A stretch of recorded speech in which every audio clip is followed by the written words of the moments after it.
Hello, ladies. Welcome to Homemakers Radio.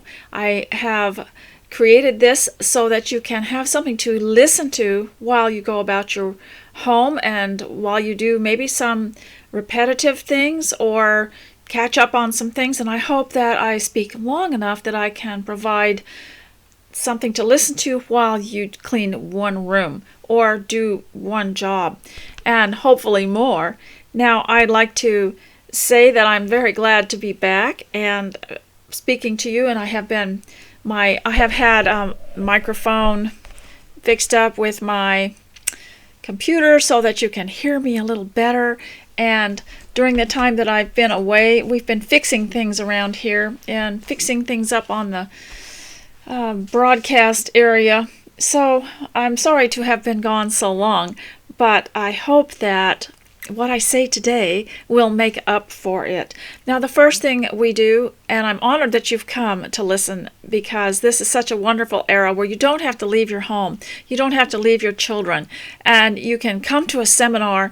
And one of the things that used to disappoint me so much, I've been a preacher's wife for almost 50 years now, but I'd go to the Ladies' Day seminars with great anticipation because I was so needing some encouragement and some tips, and also some understanding on how to get your mind thinking right and being content at home and happy. And of course, if you've always been that way, maybe you didn't look at it that way, but I was so disappointed in so many of the seminars, and I decided that I would make a seminar for you that would contain some of the things that I would have liked to have heard. And so you don't have to leave your home, you don't have to pay anything, although donations are always very useful. I got several pieces of equipment for my broadcast, including a really good, I believe it's a very good speaker microphone. So I hope that this is very beneficial to you today, and you can go about your business while you listen. Now, one of the first things we do is I show you my teacup, and this is what I'll be using all day. And sometimes I'll drink maybe a nutritional drink or something like that in it. I'll drink my lemon lime drink, or I will squeeze a little bit of orange in it or something, and water, and sometimes I use it for other things, but it's mostly for tea and tisanes and some of my favorites. I wish I had brought you the strawberry one that I got for my birthday last week, and so I wanted you to see this. It's by Brew to a Tea, and you can get these online, Brew to a Tea. Aren't they beautiful? I am hoping to find some fabric like this at some of the fabric stores online to go with this teacup. Wouldn't that be pretty? And maybe make a tablecloth out of it. Now, ladies, I have a lot to talk to you about today. I just really don't even know where to begin. But I will begin with appearance. That's just the easiest thing. You've heard it all before. And I know myself, these last couple of weeks, I got a little tired, and so I was kind of not ready to really get into things, and I'd get up and hang around in my sleeping clothes for a while, and then discover that I needed to go get dressed because someone was coming. And this may not happen to you. Maybe you don't have company. Maybe you don't have anyone coming. But there will always be a reason, and one of the reasons is what it does for you in your mind, what it does for you mentally to get dressed up and to feel good about what you're wearing.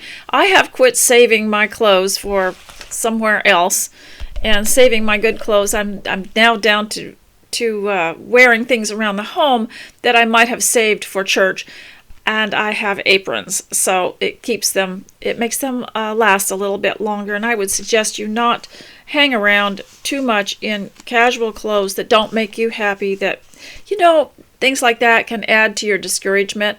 And it's hard to explain, but even in the Bible, God knew that clothing had an effect on people's thinking. And in fact, in the New Testament and in Isaiah, it talks about robes, garments of salvation, and robes of white, and new clothing, and what an effect this would have on people. And it uses it in a spiritual sense, talking about the soul and about the renewal of the heart. And so clothing We live in this world, and so we do have to deal with material things, and clothing is one of them. And that's one of the things that we can do. And there's a lot of religious people out there, particularly women, who think it's wrong to dress up and look nice and wear color. But God gave us cloth and color, and even in the Bible there's plenty of it. You can go back to the Old Testament and look at the colors that the priests wore, and also, you know, in the New Testament we are priests, and then in that we directly pray to our God, and there are so many beautiful flowers. I mean, he clothes the flowers, and he clothes all the beautiful creation with color. And I do think it does have an effect on you, so get something that you like. Now, I do tend to dress according to mood. If I'm not feeling really well, sometimes I'll be more subdued in what I wear because I don't want too much attention. And but when I'm wanting to feel a little bit more lighthearted, I'll wear something like this. And I'd like to read to you something in the Bible. It's not about clothing, but I just wanted you to have that little bit of information about getting dressed and how important that is, and try to look pretty. I know that some people are very self-conscious about their figure, and they find it easier to dress in something that just kind of covers it all and there's no attention made to anything. But I think that at least if you're still wearing your sports clothes, you could wear something up near your face that's pretty. Put a pretty scarf on, or something, a shirt with a nice color and pattern on it, and get started on that. You know, I grew up on a homestead in Alaska. My parents went up there in the 1940s, and it was a pretty rough life. But we girls always enjoyed, we pressed our clothing, we ironed them, because in those days you had to iron everything. And we enjoyed a freshly pressed shirt, even though we dressed for the wilderness. And we'd put a little ribbon around the collar, or we would put a piece of lace around it, or we would put a bow in our hair. It's just something to feel more cheerful about.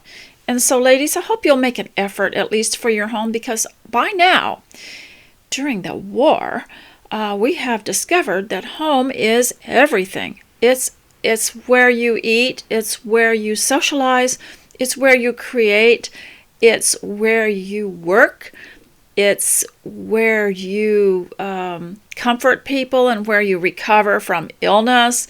It's everything. And I wish I could turn my camera around and show you what I've been doing around here. I cleaned it up, and I thought, well, while I'm sweeping and while I'm washing some of the coverings, I might as well just do the colors and rearrange. So I'm just going to try to show you a little bit about what I've done here. I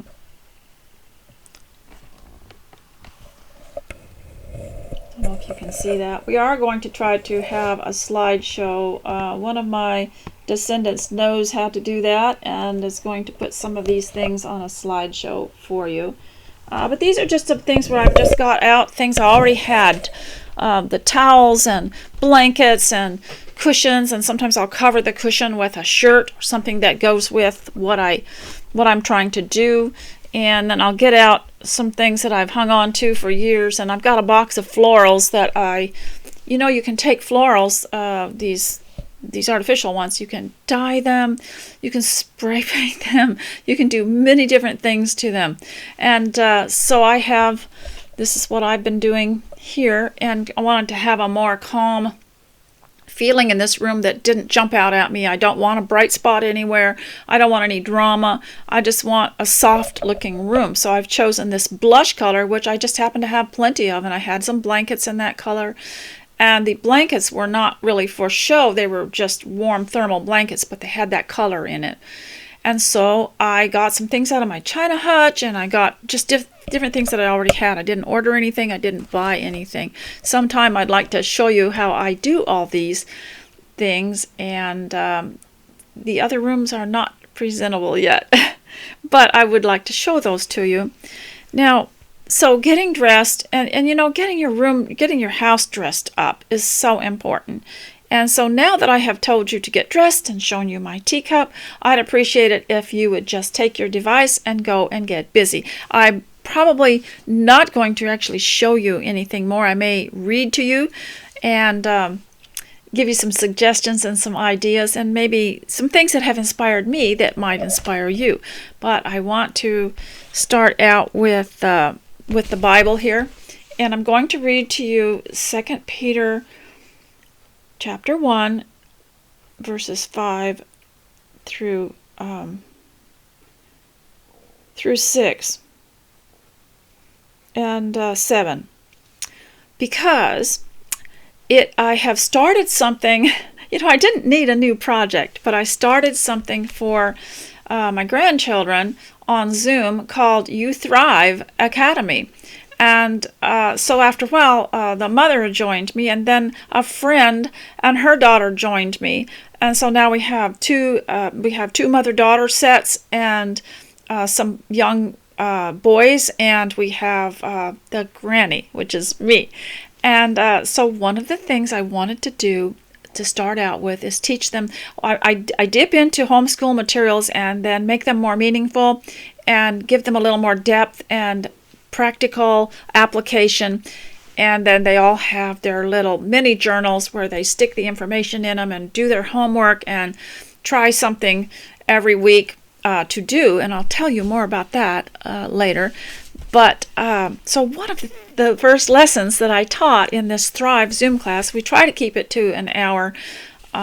Sometimes we don't. We have to reapply. But I met several other grannies who are doing something with their grandchildren on Zoom. And it's a wonderful opportunity to get out your homeschool materials and give them more life and perpetuate it to the next generation.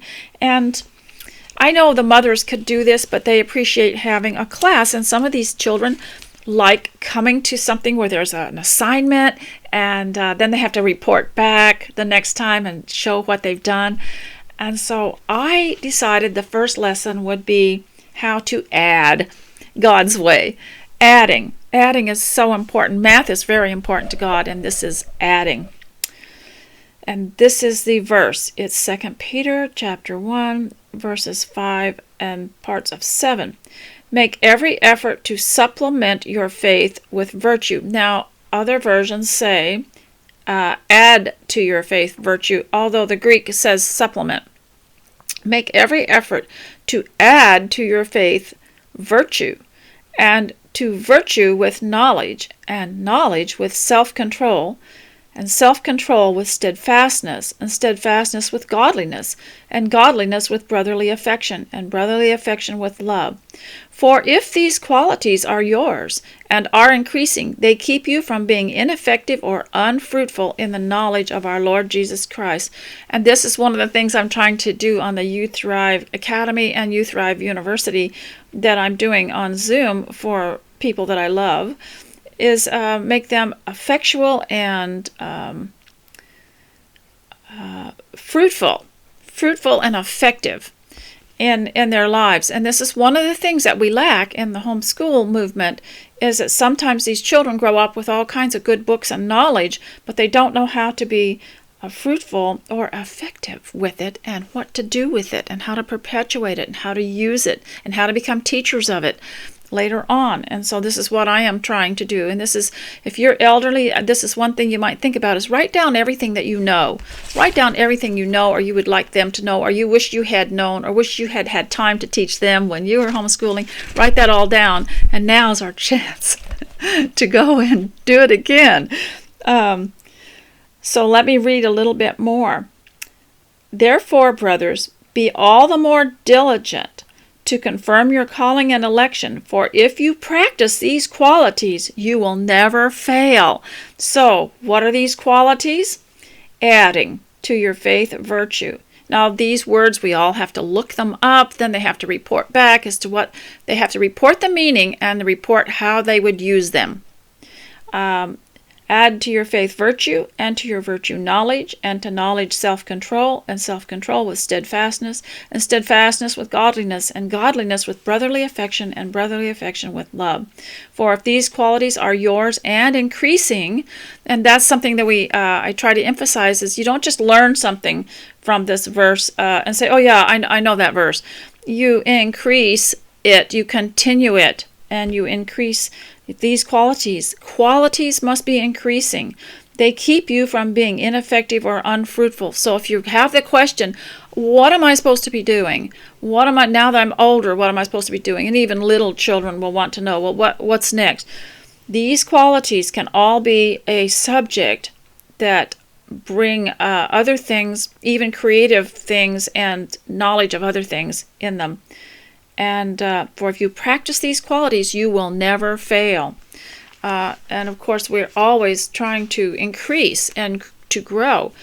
So I want to talk to you a little bit. I've talked to you about your appearance now, and I've given you your verse. And so now I would like to talk to you about if you need more encouragement. And if you're wondering where to start, where to begin, we all have those days, don't we? It just never ends. You don't reach a point where that never happens. If you want to increase your perception and your focus on life and being home, a lot of people, their perception and their focus is taken care of. They're riding along on a train that is conducted by their employer or their place of employment or their service that they're providing. And so their whole day is taken up without having to think too much individually, because they're following the rules of the company they're working for or working for themselves, and still having to do a lot of things for other people according to the way it's expected. But when you're home, you no longer have somebody conducting your life. So now you have to conduct your life, and you have to have a guide. Of course, we always want a guide, don't we? And that verse that I just read you would be a very good one. And so I had some ideas from it. And that is, if you want to increase your perception, you can get real brain fog. You can get real foggy in your thinking and in your focus and in your motivation. I have been listening, and your health is very much connected to your thinking. And I have emphasized Philippians 4:8 on what to think, how to think.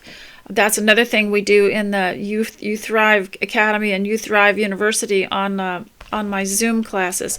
And so I'll teach you how to have your own Zoom class sometime, so that you can do this too. You can name it what you want to do, and you can get together with a friend, and you can give each other assignments, and you can report back, and anything that's thriving, anything that will help you, learning anything, or even if you already know something, to do it and to show it.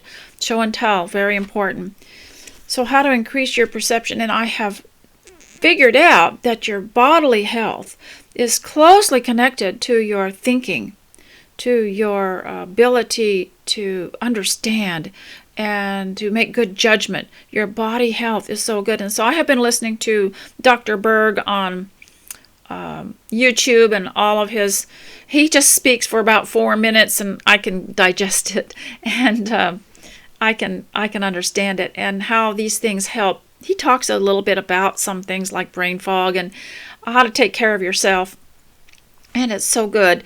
But so I would say, to increase your perception and focus and understanding and your memory and get your stamina back, you need to make a routine list of things. First of all, personal things. And so you start out with your personal care. You get yourself bathed and dressed and go to your exercise class on your favorite YouTube video, and you do your 5-minute chair exercise or whatever, if it's longer than that, and that's fine. Take care of your teeth, and one of my favorite dentists gave me the tooth care thing with the water pick and all that and everything. And the next time I saw him, he said, "How do you like that water pick?" And I said, honestly, I've been so busy with the garden, I haven't even got it out of the box yet.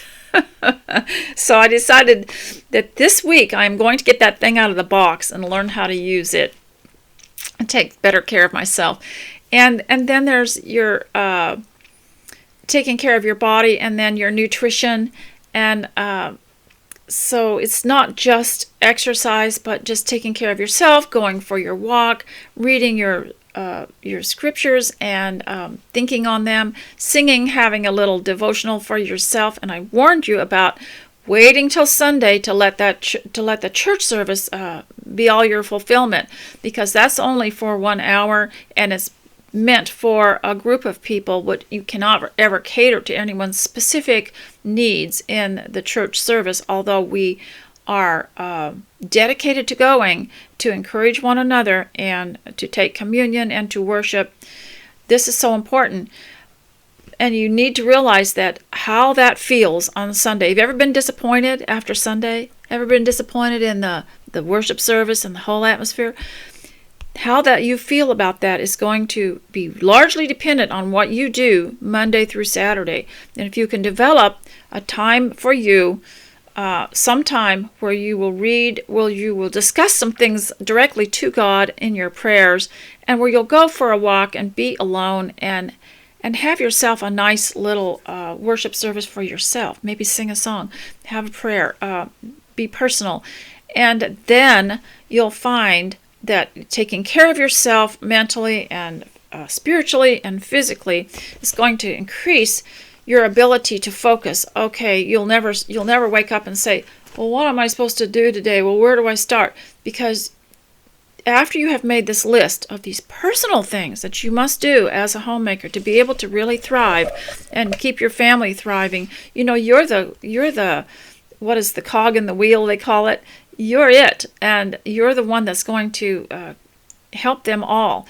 And your attitude is really important to them, and how you look is very important to them. They may not say anything, but then you make another list that is not so personal, and it's your homemaking list. Go and get the kitchen cleaned up, and go and clean the bathroom, get the laundry done, and you can find helps online for that. I suggested you go to Fly Lady and just look up what some of her zones are and her schedules are if you're having a hard time getting started. I would love to join Fly Lady and start following it, but I have that room back there. I want to get it done, and I am making progress. Just about the time I think I'm making some progress in some of these areas, then there's an event or something that I have to go to.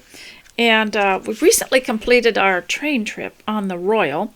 And I looked up, I wanted to make some Scottish scones and some Scottish shortbread, and I wanted to do it the way that they did it on that train, the Royal Scotsman, and the name of my train was the Royal.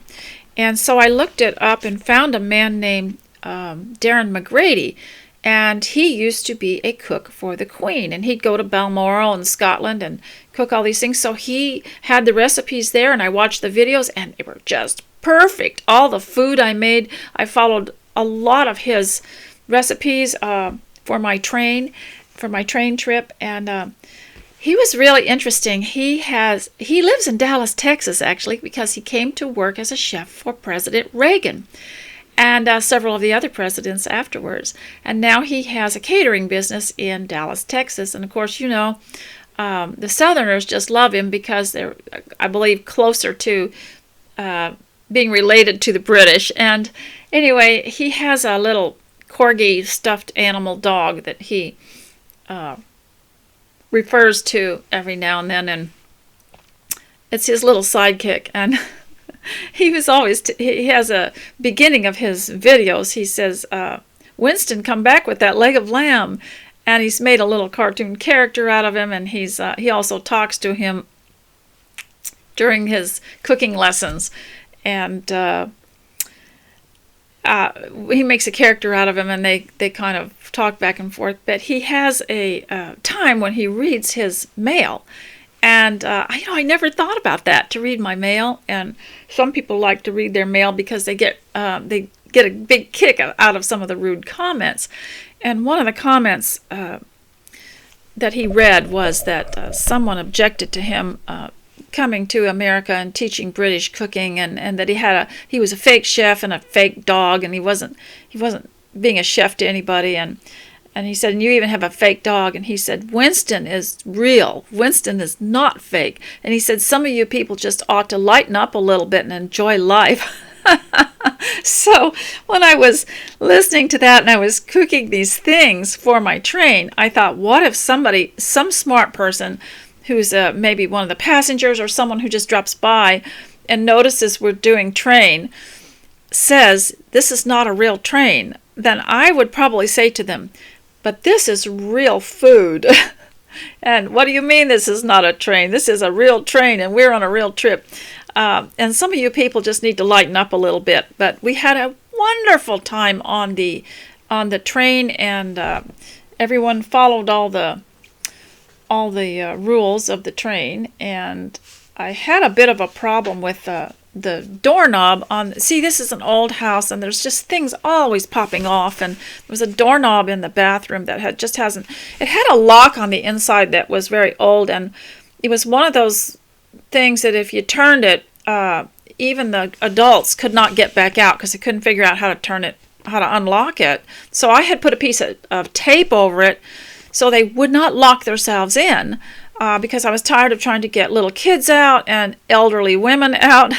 Even they come to ladies' class and I guess afraid someone's going to walk in them. So I had made this sign to hang over the door of that one bathroom. And when you went in, you had to flip the sign over that said in, and then when you came out, you had to put the out on. But, when we were growing up, when my children were growing up, if you weren't in the bathroom, you left the door open. That just indicate nobody's in there. But a lot of people that come to see me or stay for an extended time will shut the bathroom door when they get out.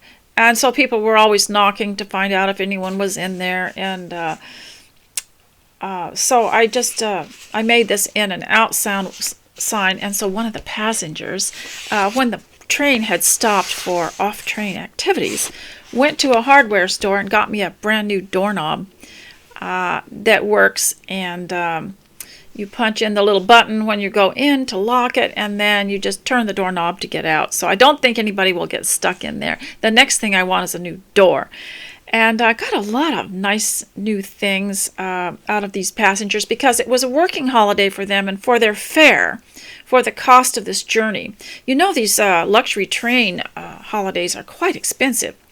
I got a new shower attachment, and so they brought me that, and then lots of other improvements around here. So the next trip will be a ocean liner, and it'll be luxury, and I'm going to get some more recipes for it.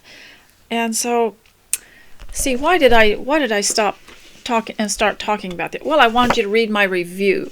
I wanted to read. Now remember, this is a real train. Well, this is interesting. Everybody knew this was a house, and they knew it wasn't a real train, but they embellished. They enjoyed it so much and took it so seriously that one of them had forgotten his ticket. So when he came in, I said, "You'll have to eat in the galley because the dining room is for people that have tickets." So he called home and asked. See, some of them come early because they now have driver's licenses. He called home and he sounded forlorn, and he said, "Could you get Sissy to make me another ticket?" Because I had to eat in the galley. And so, sure enough, when she arrived, she brought the ticket that he had left behind. So he was reinstated to a real passenger. But they were all following the routine and the schedule and the things that we did so seriously, and nobody thought to say this is not a train. So I was very happy they were actually living the life, and I had made it so real. So now here's my review. Thank you so much for all the food and fun. The Royal gets a 5-star review. The activities were engaging. The play was wonderful, and I enjoyed the movie. Also, the jigsaw puzzles. So that's my review, and that'll go in the little box with all the train stuff. I've got the tickets in there. I've got the little hat they made me for as a steward. And then I had some tags that I had a train apron, and the tag was the steward and the chef and the activity, the entertainment advisor, and I had about 4 different things. So I was all these things, and I'd put one on when I was ready to do one thing. And the enjoyment was so incredible that we didn't even stop for a minute and feel sorry for ourselves that we weren't actually going anywhere. We were just here. And so, and she mentioned the play. And so I want to tell you a little bit about this play.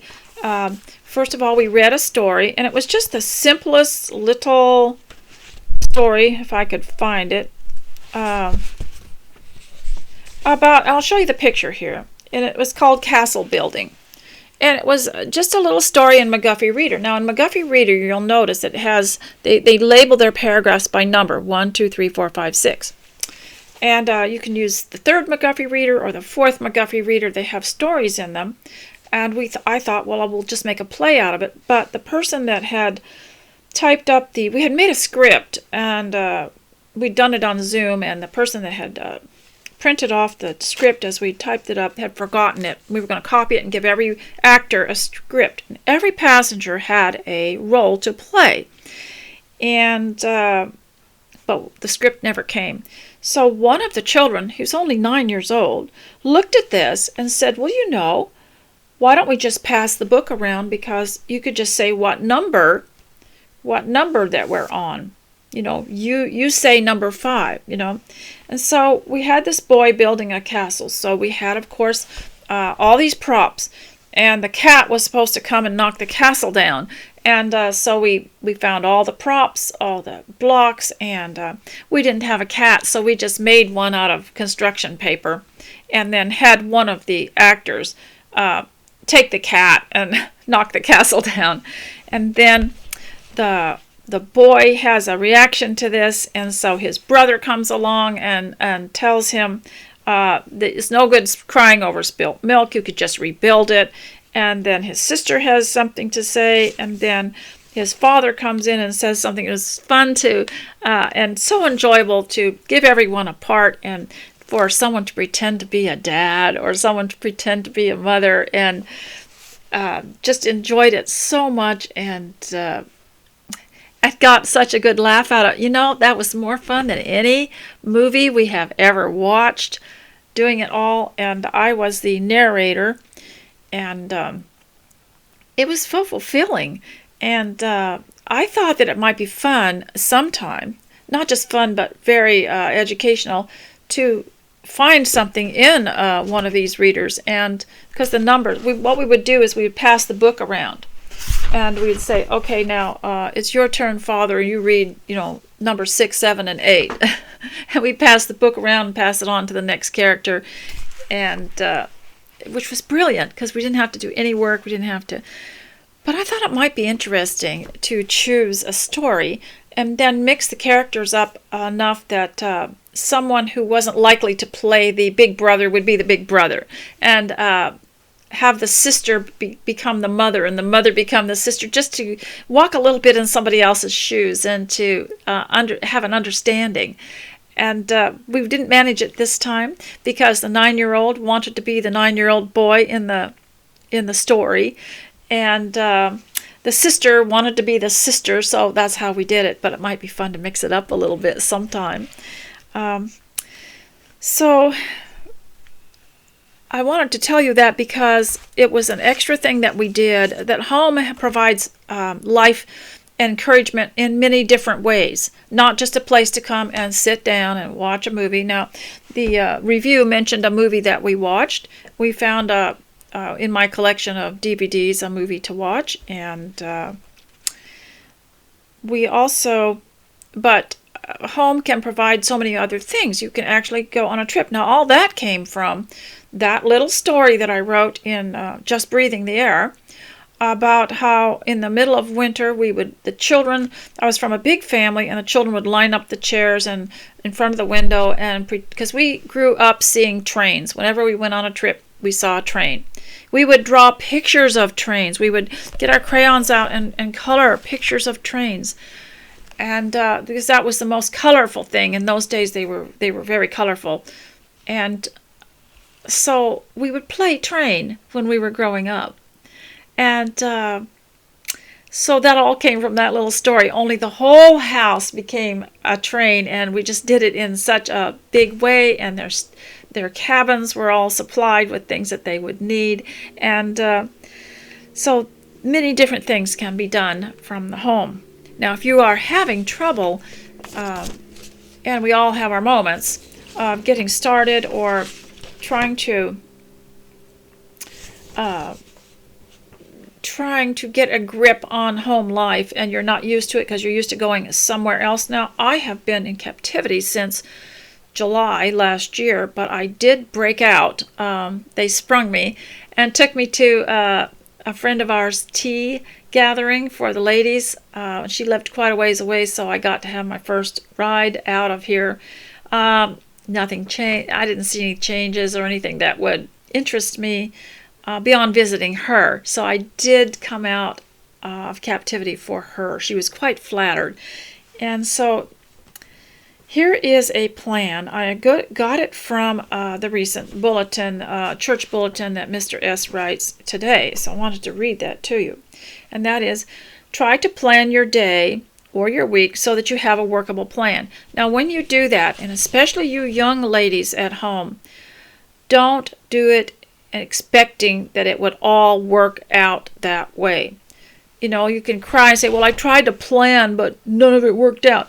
Look, you put the plan down anyway because it activates your mind and because it gives you goals. And you might work a little while at something, but you don't get the other things done. It doesn't matter. Just put them on the list for tomorrow. And you have to learn to be adjustable, and you have to learn to have good judgment about time, and you have to be flexible too, because when you grow up and you have children, you're going to have to stop and help them put on their shoe. You're going to have to stop and wash their face or hands, or you're going to have to change their shirt because they got something on it. You're going to have to stop and help them put together a tiny little Lego or glue a wheel back on a car. You're going to have to adjust, and then you just go back to your pattern. And this is one of the wonderful thing about having plans, is you can always go back, go look at it again, and just continue. And then so plan your day or your week so that you have a workable plan. At least you'll have some semblance of what needs to be done. I know I want to finish some rooms in my house, getting them in order, and then I want to work on the garden a little bit. I want to do my free table out there to get rid of some things, and then I want to work on some sewing. I've got those 4 things listed. And in the meantime, you know, I'll be preparing meals, and I'll be doing laundry, and I'll be doing a lot of little things, but I have those major things. At least I have a plan. And there's one thing for certain, you might not get it done. But if you don't make a plan, you definitely won't get it done. Learn how to do one thing at a time. A tense person tends to scatter his activities, and when he is doing one thing, he's worrying about something else. That's a good point. You know, these would be good things just to sit and discuss with someone on your You Thrive Zoom class. Do not take yourself too seriously. Keep a good sense of humor. God gave man the power to both weep and to laugh. Have you ever noticed this about the elderly people that love life and are pretty efficient at home? They can deal with their mistakes and they'll laugh, and they'll say something like, well, I'll just have to do it twice next time, or something like that. If they're forgetful, they deal with it. Learn the art of relaxation. Each person has to find his own means of relaxation. Well, one of the things that we learn to do, especially in homeschooling, is to be on vacation at home, to relax at home. To me, being on a vacation became more tense and more work than the way that we lived at home, because we did not attack our work with a great deal of tension. It was to be enjoyed. Even the hardest job was going to be enjoyed, and put on some music or sing together and enjoy special meals because you're in a big project. And so learn to relax at home. Learn to enjoy it all. And then you don't really have to go on a vacation. Learn to live as though you were in the presence of God. And I've told you about this from the time you're really young. If you can develop, and it's never too late, you can develop a sense of a connection with God mentally so that you don't do anything without thinking of your responsibility to live your life according to His standards. And so you never go to a party and just lose your mind, or even at home, you don't just like decide to act all silly because it doesn't matter, because it does matter. And so we're to approach life soberly. Doesn't mean that you can't be happy, but it also means you learn to live as though in the presence of God. God challenges us to live our best, then to leave the rest in His hands. So there's your answer to what am I supposed to be doing, or what am I supposed to be like? You just do some of the things I just read. Add to your faith virtue, and to your virtue knowledge, and to knowledge self-control. Learn those things, and then just leave the rest to God. The strings of the harp must be drawn tight so that there may be melody and beautiful harmony. If we are to make music as our Lord intends it, our lives must be drawn to certain tension. But we must let God do the tuning of us, for it is also His fingers that must pluck the melody of the strings. You know, those 5 things, I'll try to include them in my post. And by the way, this video was intended to be listened to on the link that I provide that goes to my post. And I'll try to include these things. You could put these in your Thrive classes, or whatever you want to call it, and discuss them. It might take a while. Just take number 1 and meditate on it and discuss it. And discuss the idea that some achievements and learning happen in a little bit of tension, and why. And so I'll put that on there for you. Maybe you want to dwell on that a little bit longer. And for the most part, especially in homeschooling, we need to be careful not to rush through the curriculum, not to rush through the books. If you want to spend all 4 years on grade 6 mathematics, that's good, because the ABECA one was so good it would take you clear up into the college level. And so, to dwell on things and to think about them.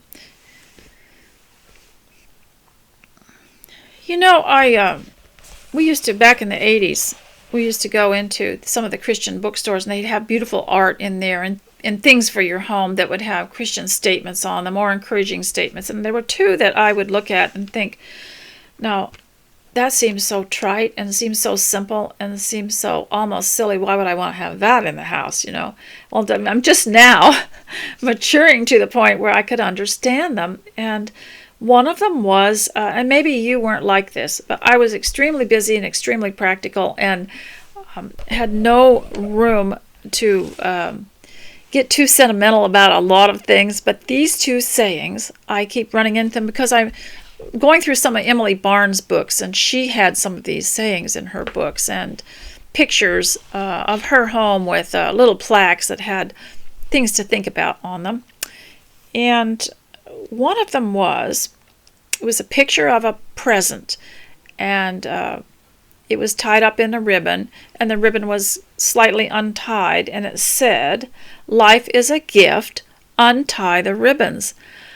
It took me years to really figure that one out, how to untie the ribbons. Why is life a gift and you untie the ribbons? Well, you have to discover it. You have to do things. And that's how you untie the ribbons. In a minute, I'll show you something that I am doing to help my Thrive classes untie the ribbons. Life is a gift. There are a lot of things you just don't know that you could learn or that you could do. A lot of creative things. Untie the ribbons.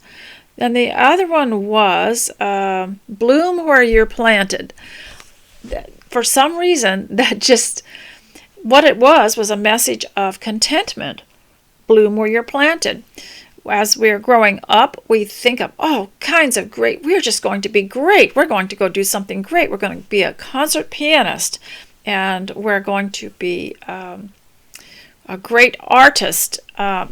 but we're never told the sacrifices that might be made have to be made because of those things. They might not be a good idea because you're going to miss out maybe on a family or really putting your life into the home. And so what we want to teach is that we can bloom where we are planted. So here you are in your home. What can you do to blossom while you're there? Well, just what I was reading to you this morning. Add to your faith virtue, and to your virtue knowledge, and to knowledge self-control. You can learn a lot of things and increase your knowledge in things. And I'd like to emphasize that in homeschooling especially, don't fill your kids so full of knowledge. Everything you have to stop and apply it. You have to stop and give a reason for it. Why would you want to know this? You don't have to just know stuff and pass tests. This is not the way we do it. And as a matter of fact, I never ever tested my children. And because I knew when they were wise, and I knew when they had good judgment and when they didn't, and I would stop and teach them. But just to have a bunch of book learning and answer the questions at the end of the chapter isn't going to do it. And that is why you have to learn to bloom where you're planted. You can't do that if you're just dependent on academic book knowledge. And so you have to know a reason for everything that you're learning and how you would apply it and how you would reteach it. Now, sometimes I would gather my children and I say, what did you learn? Act like you're teaching it to me. And that motivated them a lot.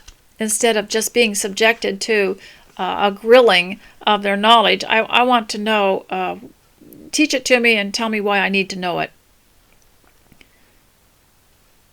Now, if you're younger and you're at home, but you're wondering, and you're becoming a young lady and you're wondering what your future is and what you will do, then what I would tell you is this, is that eventually I think you should have a goal of getting a home or a house.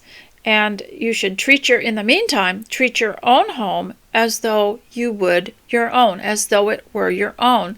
That means to be as respectful towards it and as appreciative of it as you would your own home. And don't act as though you don't know what to do next.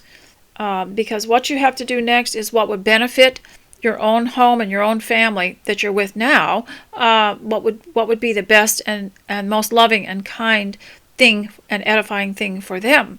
That's what you do next.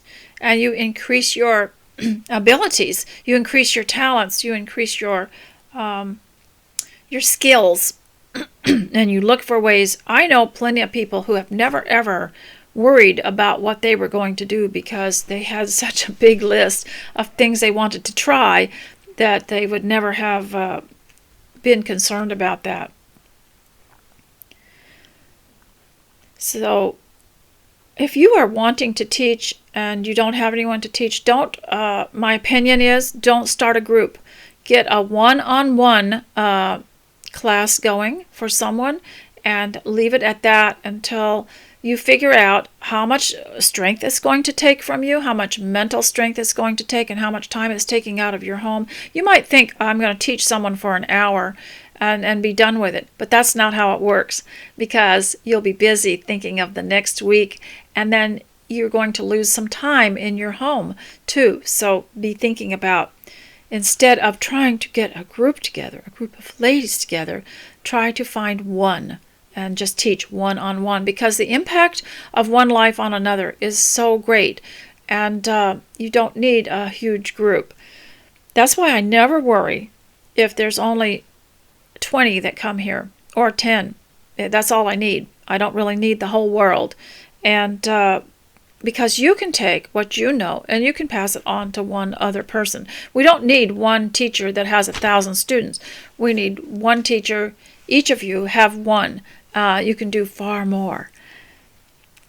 Now, how to fight defeatism. Now, the feeling of defeat and the feeling of defeatism can be very powerful. And the devil knows that the mind is something that's worth trapping and getting into. And that's why Philippians 4:8 is there. It says, think on these things. So read that. Whatever's pure, lovely, good, just, noble.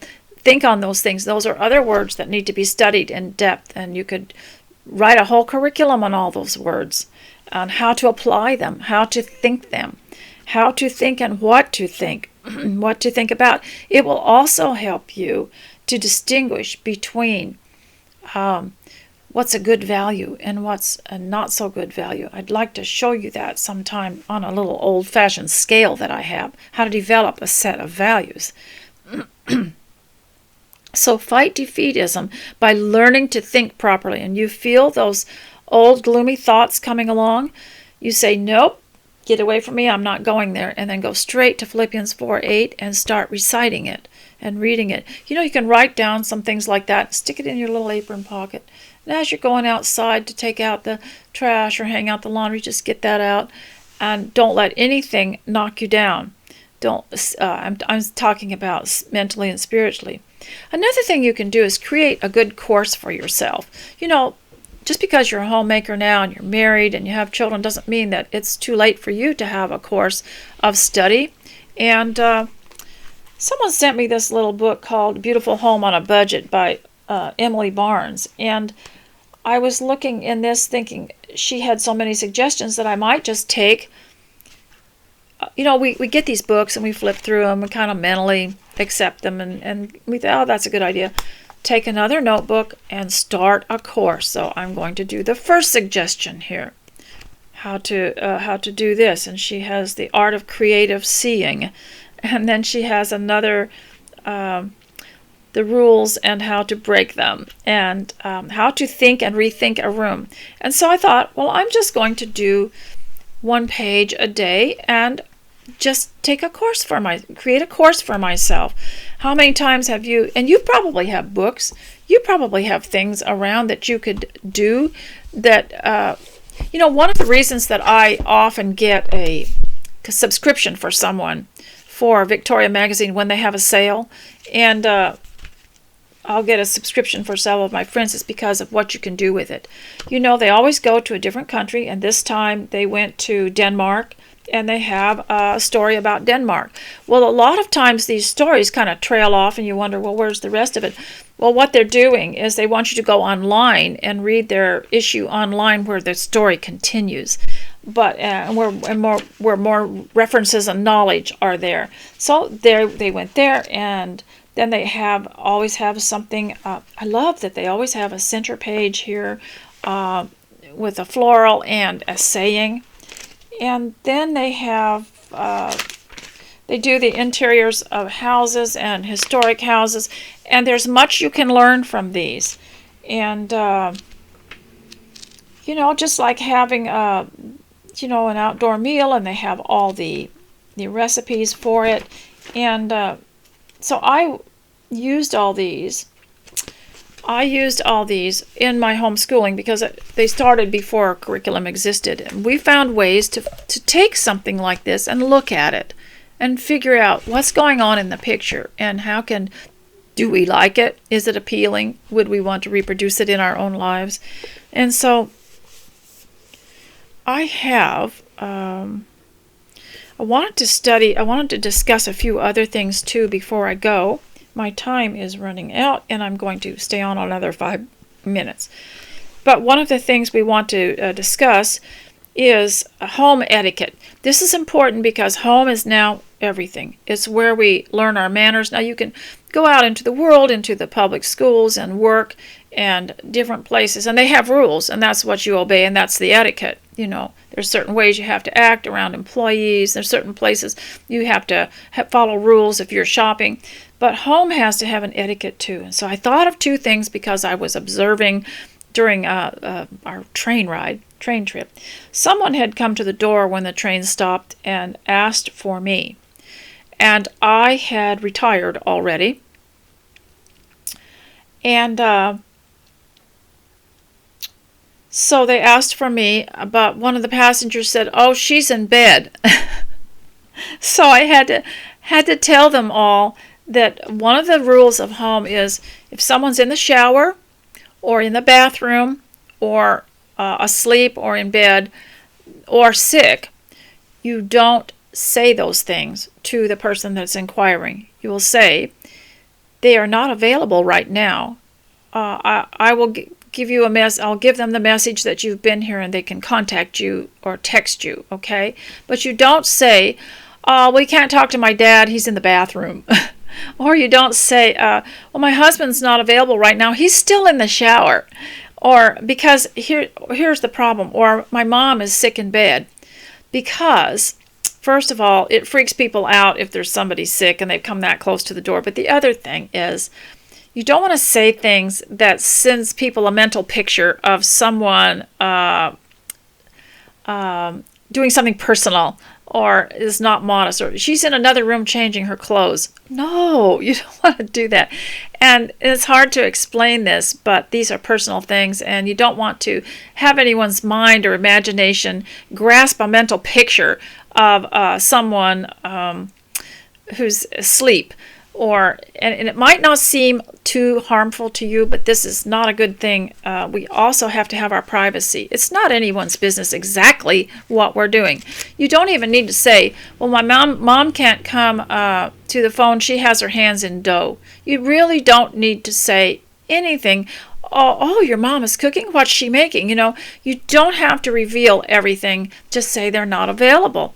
And another thing that you have to be careful of is if your mother is in the bathroom and someone does come to the door, you don't go to the bathroom and knock on the door where they can hear you and say, Mom, so-and-so's here. They just need to be taught, first of all, my mother's not available right now, but I'll get her to text you.